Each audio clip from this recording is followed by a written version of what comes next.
दोस्तों, तो राज्य के आवश्यक तत्वों पर हमारी चर्चा चल रही है।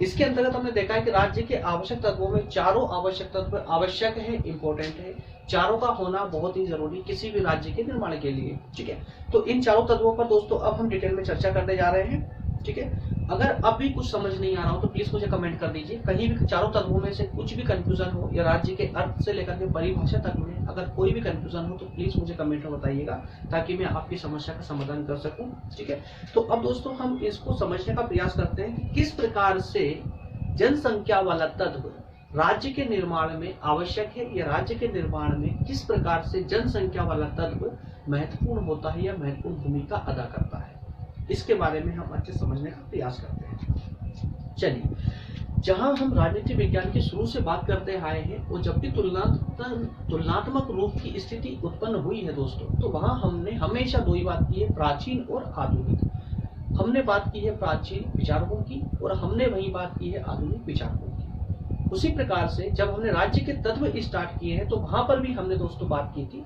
प्राचीन विचारकों की, जिन्होंने राज्य को सिर्फ और सिर्फ जनसंख्या का एक समूह कहा है, सिर्फ एक जनसंख्या का समूह माना है और कहा है कि राज्य का जो निर्माण हुआ है वो सिर्फ और सिर्फ जनसंख्या के लाभ के लिए हुआ है, जनसंख्या के सुख के लिए हुआ है। ठीक है, फिर वही जब हमने आधुनिक विचारकों का अध्ययन किया तो आधुनिक विचारकों में हमने सबसे प्रथम देखा प्रोफेसर गार्नर साहब को, और उनके द्वारा ही दोस्तों चार तत्व हमको राज्य के लिए बताए गए हैं और वो चारों ही तत्व दोस्तों आज तक वर्तमान तक चले आ रहे हैं, और उन्हीं चारों तत्वों का आज हम डिटेल में अध्ययन करने जा रहे हैं। और उसके अंदर हम देखेंगे कि देखिए, जनसंख्या हमारा पहला तत्व है।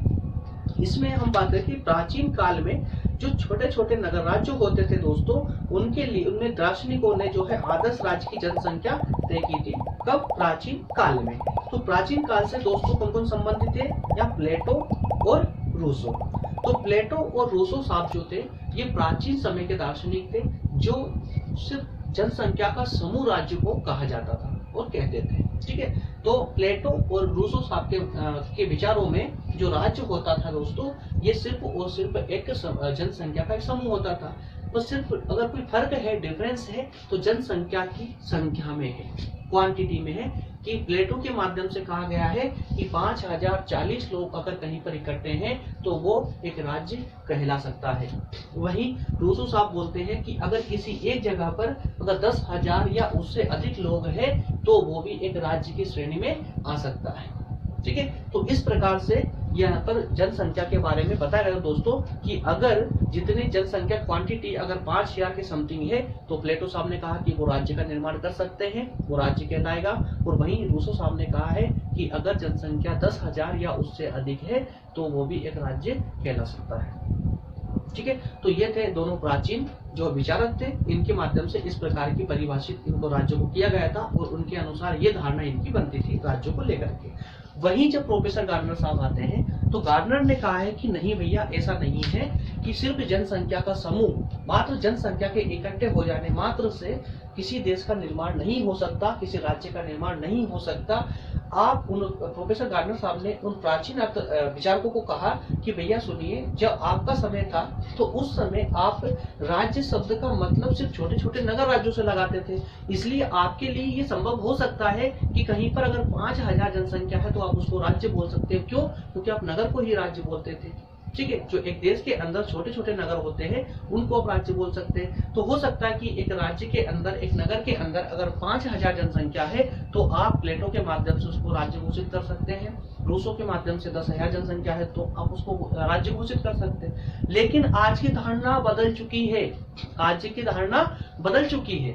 आज का कहने का अर्थ यह है कि आज विश्व में एक जैसे देश नहीं है दोस्तों। जनसंख्या के आधार पर अगर हम देखें तो पूरे विश्व में एक जैसे देश नहीं है। जहां चीन और भारत जैसे देश है दोस्तों, वहीं पे कुछ ऐसे देश भी है जहां की जनसंख्या मात्र लाखों में है। ठीक है, कहीं कहीं पर जनसंख्या की वृद्धि बहुत तीव्र गति से बढ़ रही है, तो कहीं कहीं पर जनसंख्या की वृद्धि ना बढ़ने के कारण संकट में वो देश है और वो वहां पर उनको पुरस्कृत करते हैं, जो हम आगे साइड में पढ़ने वाले भी हैं, इसको देखने वाले हैं। ठीक है, तो ये दोनों बात समझ आई आपको। प्लेटो साहब 5000 जनसंख्या, कि समूह के आधार पर राज्य घोषित कर देंगे। रूसो साहब के माध्यम से 10,000 जनसंख्या है तो उसको राज्य घोषित कर देंगे। वही प्रोफेसर गार्डनर साहब आए और उन्होंने बोला कि नहीं भैया आप पुराने हो चुके हो, अब आप जाइए। ठीक है, ये वर्तमान समय है, अब वर्तमान में आपकी नहीं चलेगी, हम अपनी चलाएंगे। और उन्होंने अपने हिसाब से 4 पॉइंट ला करके यहाँ रख दिए, 4 तत्व दे दिए कि अगर इन 4 तत्व अगर आपके पास है तो आप उसको राज्य घोषित कर सकते हैं, अन्यथा किसी भी जगह को राज्य नहीं कह सकते अगर चारों में से एक भी नहीं है तो। ठीक है, तो इस प्रकार से प्रोफेसर गार्डनर साहब को ही हम राज्य की राज्य के 4 आवश्यक तत्वों के तहत पढ़ते हैं। ठीक है, अब यहाँ चलो देखिए इस कंसेप्ट को दोस्तों आप अच्छे से पढ़िए। इसको पढ़ने के से मैंने सिर्फ कुछ ही लाइनों में, चंद लाइनों में दोस्तों आपको बहुत बड़ी बात यह समझाने का प्रयास किया है।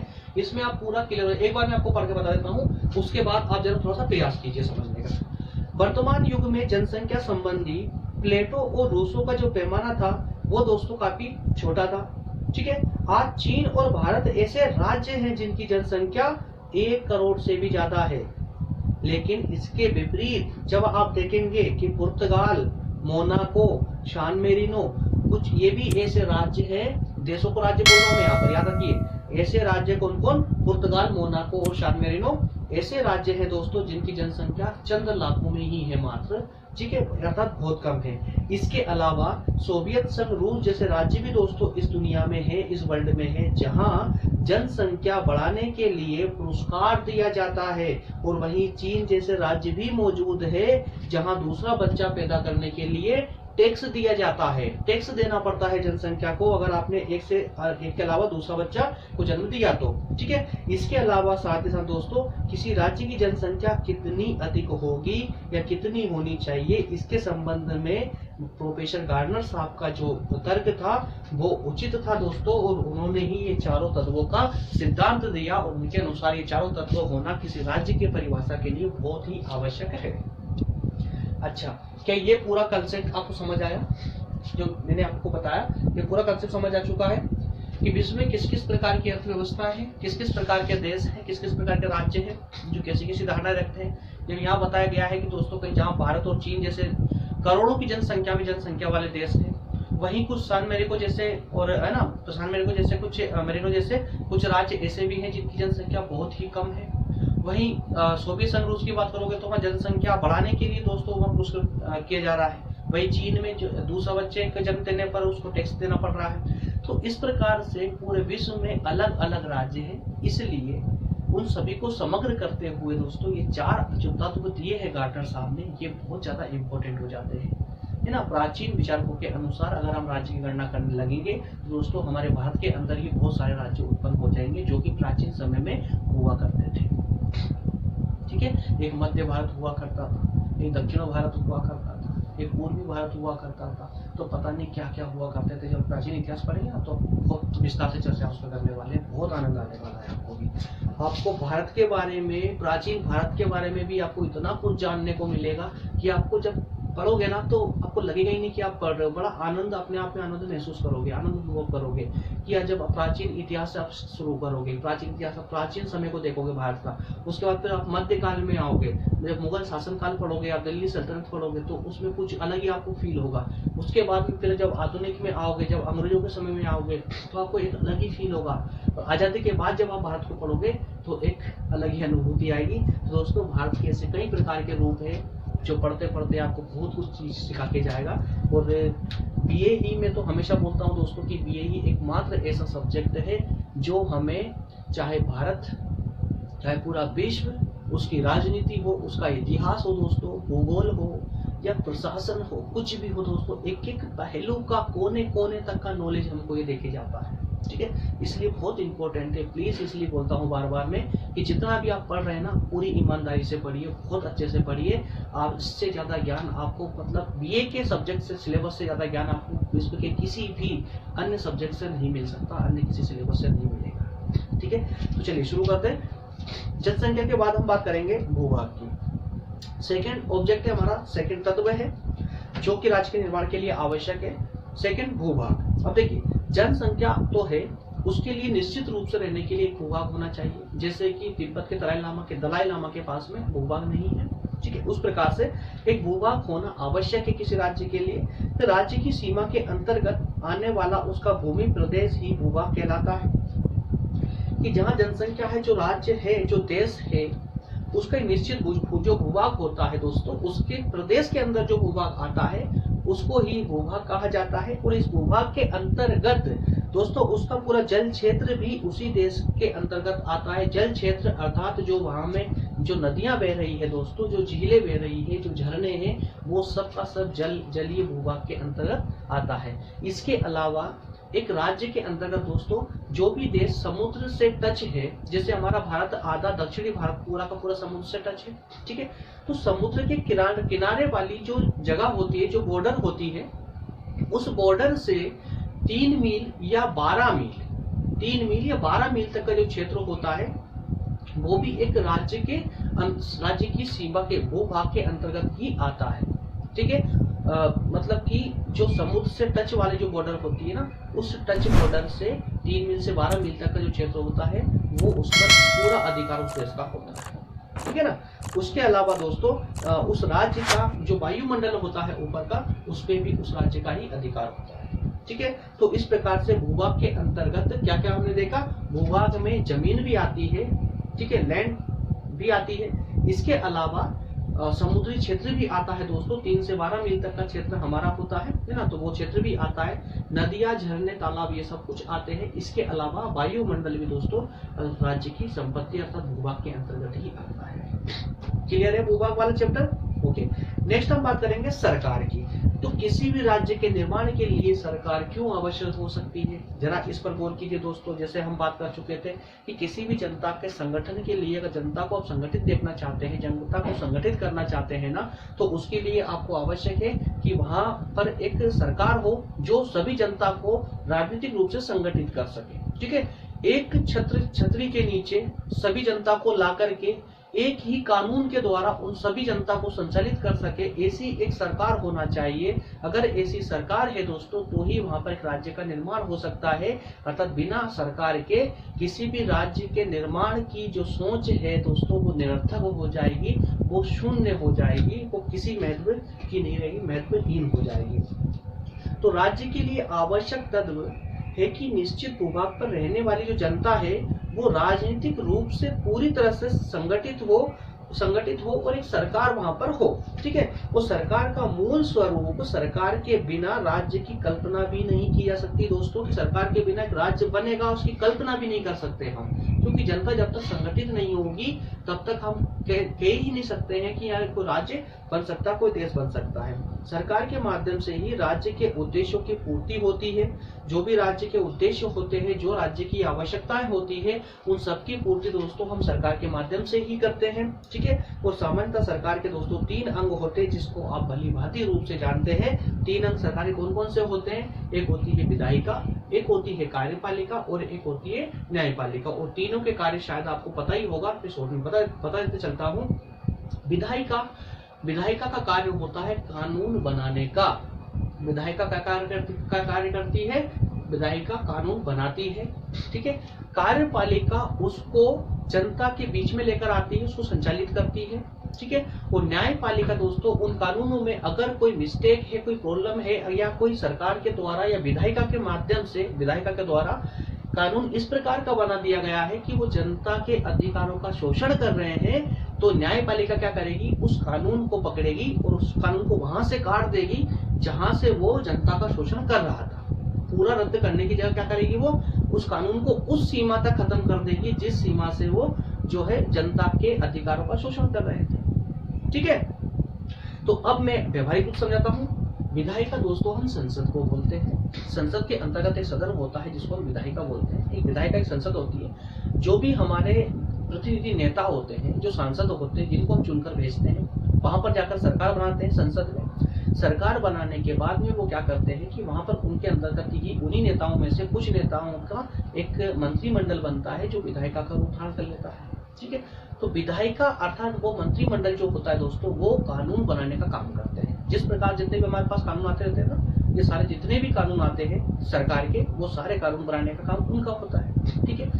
अब वो जो नेता होते हैं, अब वो वहाँ संसद में बैठ करके कानून तो बना दिया उन्होंने, विधायिका में बैठ करके कानून तो बना दिया, लेकिन अब वो अपने अलग अलग राज्यों में जाकर उस कानून को लागू तो नहीं करेंगे, वो क्या करते हैं, कानून बनाती है, कानून बनाने के बाद में और जो हमारा एक प्रशासनिक जो विभाग होता है उसको पकड़ा देते हैं। प्रशासनिक विभाग अर्थात जो पुलिस विभाग होता है पूरा का पूरा प्रशासन, उसको हम प्रशासनिक विभाग बोलते हैं, जिसके अंदर collector, IAS officer, IPS officer, वो सबके सब आते हैं, थाने, जो भी जितने भी सरकारी अधिकारी होते हैं सबके सब इसके अंतर्गत ही आते हैं, जो सरकारी नौकरी करते हैं न्यायालय को छोड़ करके। ठीक, तो इन लोगों को जो है ये सब कानून दे दिया जाता है। अब वही इस पूरे समाज के अंतर्गत दोस्तों अपने अपने राज्यों में, पूरे देश में उस कानून को संचालित करते हैं। ठीक है, जो भी जनता इन कानूनों का उल्लंघन करती है उनको पकड़ के दंड देने का कार्य जो है यही करते हैं। कौन करेगा? कार्यपालिका करेगी। इसको हम कार्यपालिका बोलते हैं, जो प्रशासनिक विभाग होता है इसको हम कार्यपालिका बोलते हैं, जो कार्य करती है। ठीक है, और इसके बाद में जब न्यायपालिका की बात आती है तो अब मान लीजिए कि विधायिका ने, उन नेताओं ने कुछ ऐसे कानून बना दिए कि जो भी जनता के अधिकारों का शोषण कर रहे हैं। जैसे कि अभी आप देख रहे होंगे दिल्ली में, पंजाब में किसानों का बहुत बड़ा आंदोलन हो रहा था। ठीक है, तो किसानों को इनके लग रहा था कि भाई हमारे अधिकारों का शोषण किया गया है, तो किसान उठकर कहाँ गए? न्यायपालिका में गए, अर्थात सुप्रीम कोर्ट में गए। ठीक है, तो अब वो वहां पर जाकर के उस अपने न्याय की मांग करेंगे। अब न्याय की मांग करने से क्या होगा कि न्यायपालिका जो सुप्रीम कोर्ट है हमारा, उसी को सुप्रीम कोर्ट, हाई कोर्ट और जितने भी लोअर कोर्ट होते हैं सभी राज्यों के, सबके सब दोस्तों न्यायपालिका के अंतर्गत आते हैं।